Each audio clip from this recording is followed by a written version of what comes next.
భూగర్భ జలాల వినియోగం అన్నది ఇప్పుడు కామన్‌గా జరిగిపోతుంది. అనేక ప్రాంతాలు ఇప్పటికే ఇళ్ళకి మంచినీళ్ళు సక్రమంగా రావట్లేదు.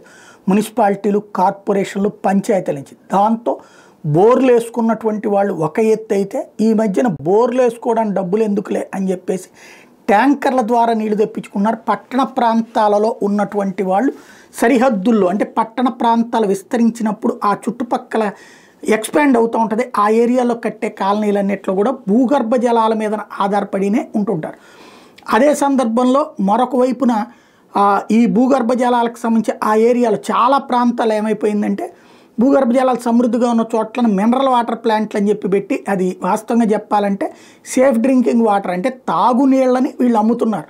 అది మినరల్ వాటర్ ఏం కాదు, మినరల్ వాటర్ ప్లాంట్లను పెట్టేసి ఇట్లా నీళ్ళని బాటిళ్లలో అమ్ముతున్న వాళ్ళు ఎక్కువగా ఉన్నారు. అయితే భారతదేశం మొత్తం మీద ఇలాగ భూగర్భ జలాలు విపరీతంగా వాడేస్తున్నది రాష్ట్రాల కింద పంజాబ్, రాజస్థాన్, ఢిల్లీ ఉన్నాయంట. పొలాల కోసం వాడుతున్నారు, ప్లస్ ఇట్లాగే వాడుతున్నారు.